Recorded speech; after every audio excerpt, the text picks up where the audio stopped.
நேயர்கள் அனைவருக்கும் இனிய தமிழ் புத்தாண்டு நல்வாழ்த்துக்கள். எல்லோரும் நன்றாக இருப்பீர்கள்.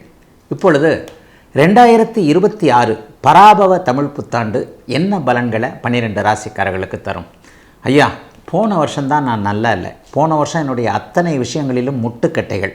கல்யாணம் நடக்கலை, நடந்த கல்யாணம் சரியில்லை, அல்லது எதுவுமே எனக்கு சரியாக இல்லை, தொழில் நல்லா இல்லை, வேலை நல்லா இல்லை, பொருளாதார முன்னேற்றம் இல்லை, எதுக்காக பிறந்தேனே தெரியல, அந்த அளவுக்கு போன வருஷம் மன அழுத்தம். இந்த வருஷமாவது எனக்கு நல்ல அமைப்புகள் இருக்குமா அப்படிங்கிற ஒரு ஏக்கத்தோடு இருக்கக்கூடிய அனைவருக்குமே இந்த 2026 பராபவ தமிழ் புத்தாண்டு என்னென்ன பலன்களை எப்படி தரப்போகிறது? நான் அடிக்கடி ஒரு முன்னுரை மாதிரி சொல்லக்கூடிய அமைப்புகளில் இந்த வருட பலன்கள் எப்படி உங்களுக்கு சொல்லப்படுகின்றன. 12 ராசிகள்லையும் கோடிக்கணக்கானவர்கள், உலக மொத்தத்தில் இருக்கக்கூடிய ஒரு 800 கோடி பேரையும் பிரித்தோம்னா 12 பங்காக பிரித்தோம்னா ஒரு ராசிக்கு 60-65 கோடி பேர் கண்டிப்பாக வருவீங்க.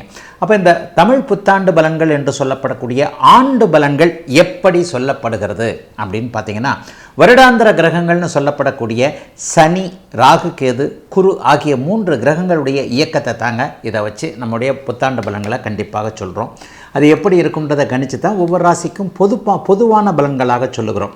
இந்த பலன்களும் உங்களுடைய ஜாதகத்தில் இருக்கக்கூடிய தசாபுக்தி அமைப்புகளையும் வச்சுத்தான், அதாவது கோட்சாரம் மற்றும் உங்களுடைய பிறந்த ஜாதக தசாபுக்தி அமைப்புகளை இணைத்து தாங்க பலன்கள் நடக்கிறது அப்படிங்கிறதாங்க உண்மை.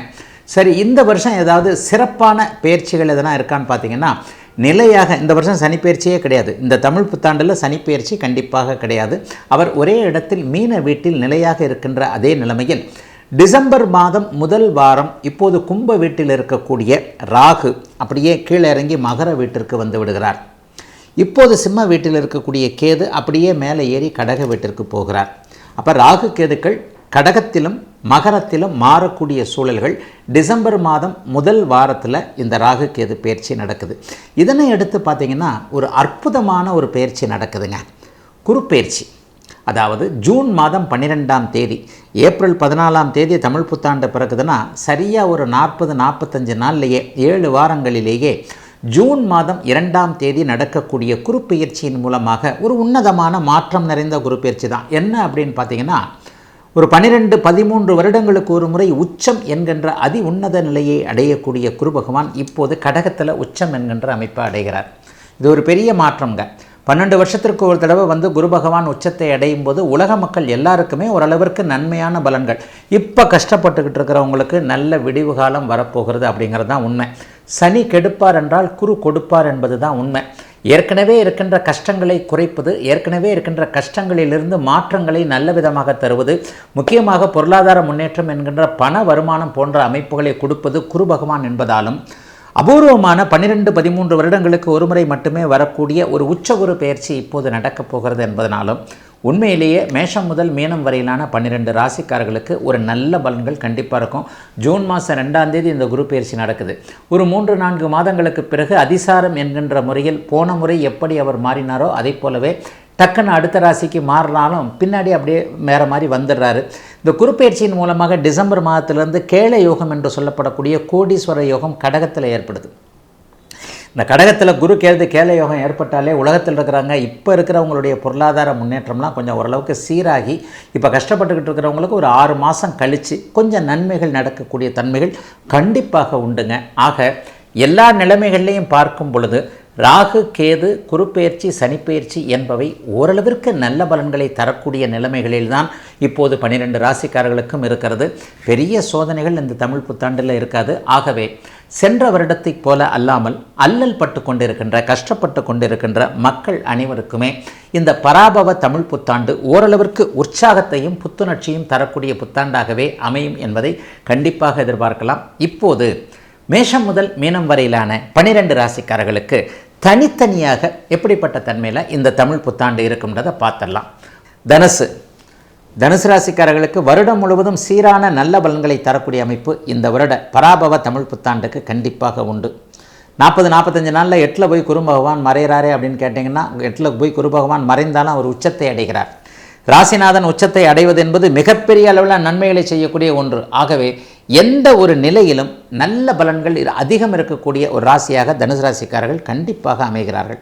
இப்போது முதல் டிசம்பர் மாதம் வரைக்குமே வந்து பார்த்திங்கன்னா 3ஆம் இடத்திலேயே குருவின் பார்வையில் ஒரு 40-45 நாட்களுக்கு ராகு பகவான் இருக்கிறார்.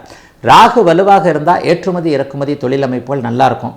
வெளிநாட்டிலிருந்து வரக்கூடிய தகவல்கள் பண வரவுகள் கண்டிப்பாக வரும். வடக்கு திசை உருது பேசக்கூடிய இந்தி பேசக்கூடிய அமைப்புகளில் இருப்பவர்கள் அந்நிய இன மத மொழி பேசுகின்றவர்களின் மூலமாக ஆதாயங்கள் லாபங்கள் இருக்கக்கூடிய தன்மைகள் சர்வ நிச்சயமாக உண்டு. எல்லாத்துக்கும் மேலாக 8ஆம் இடத்துல கேளை யோகம் டிசம்பர் மாதத்திற்கு பிறகு ஏற்பட போகிறது. 8ஆம் இடத்தில் குரு பகவான் உச்சமாவது என்பது எதிர்பாராத அதிர்ஷ்டங்களை கொடுக்கக்கூடிய தன்மை. விசா கிடைக்கலங்க, படிக்க போக முடியலங்க, ஆஃபீஸில் எல்லாரும் போயிட்டாங்க, அனுப்பிச்சிட்டாங்க, என்னை மட்டும் ஃபாரினுக்கு அனுப்பாமல் இருக்கிறாங்க, ஆனால் நான் தான் உண்மையிலே ஃபாரின் போகிறதுக்கு தகுதியான ஆள். இந்த மாதிரியான எண்ணங்களில் முயற்சிகளில் மன வருத்தத்தில் இருக்கக்கூடிய அத்தனை தனுசு ராசிக்காரர்களுக்கும் உரிய வாய்ப்புகள் கிடைக்கக்கூடிய அருமையான நல்ல தமிழ் புத்தாண்டாகவே இந்த தமிழ் புத்தாண்டு இருக்குதுங்க. என்ன ஒன்று, அம்மா கிட்ட கொஞ்சம் ஒரு மாதிரி அம்மாவுடைய மனக்கவலைகளை கொஞ்சம் தெரிஞ்சுக்கிட்டு அம்மாவுடைய குறையை தீர்க்கக்கூடிய அமைப்புகள் கண்டிப்பாக தனுசு ராசிக்காரர்களுக்கு உண்டு.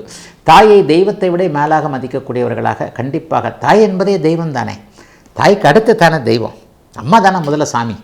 அப்போ அந்த மாதிரியாக இருக்கக்கூடியவர்கள் எல்லாருக்குமே அம்மாவை பற்றிய ஒரு சின்ன சின்ன கவலை வரும். அம்மா ஊர்லேயே இருக்கிறாங்க, இங்கே வரமாட்டேன்றாங்க, இருங்கப்பா அங்கேயே இருக்கிறாங்க, தனியாக இருக்கிறாங்களா, அல்லது ஏதாவது இப்படி இருக்கா அப்படி இருக்கிறான்னு ஒரு அம்மாவை பற்றிய மனக்கவலைகள் வரும். அதை கூட கரெக்டாக சாமர்த்தியமாக சாதுரியமாக சமாளிக்கக்கூடிய தன்மைகளும் இருக்கும். சிலருக்கு வீடு வாகனம் சார்ந்த விஷயங்களில் நல்லவைகள் நடக்கும். புதிய வீடு வாங்குவது, வீடு கட்டுவது போன்ற அமைப்புகளில் உங்களுடைய பொருளாதார அமைப்புகளை செலவு பண்ணுவீங்க. கொஞ்சம் சேமிப்பு கரையக்கூடிய அமைப்புகள் உண்டு. ஆனால் நல்லவைகள் நடக்கக்கூடிய சொத்து பத்துக்கள் வாங்கக்கூடிய அமைப்புகள்லாம் இப்போது கண்டிப்பாக வந்து விடுகிறது. தனுசு ராசிக்கார பெண்களுக்கு கூடுதல் நன்மைகள் இருக்கும். திருமணம் கண்டிப்பாக நடக்கும். 8ஆம் இடத்துல குரு இருந்தால் குருபலம் இல்லையே, கல்யாணம் நடக்காதுன்னு சொல்லுவாங்க. 8ஆம் இடத்துல குரு இருக்கும்போது தான் கல்யாணம் நடக்கும். 2 குரு பார்ப்பார்ல, குடும்பஸ்தானத்தை குரு பார்த்தார்னா குடும்ப ஸ்திரீ குடும்ப தலைவன் ஆகிறீர்கள் என்று அர்த்தம். ஆகவே திருமணத்திற்கு எந்த விதமான தடைகளும் இருக்காது. முதல் வாழ்க்கை தோற்றுப்போய் 2வது வாழ்க்கையை எதிர்பார்த்து காத்து கொண்டிருப்பவர்களுக்கு நல்ல வாழ்க்கை அமையக்கூடிய அமைப்பு.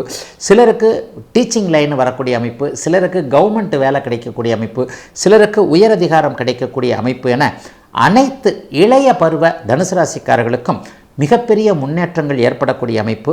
ஒரு 40-50 வயதுக்கு மேற்பட்டவர்களுக்கு ஆரோக்கியம், பணவரவு போன்றவைகள் நன்றாக இருக்கக்கூடிய அருமையான தமிழ் புத்தாண்டாக அமைந்திருக்கிறது இந்த பராபவ தமிழ் புத்தாண்டு.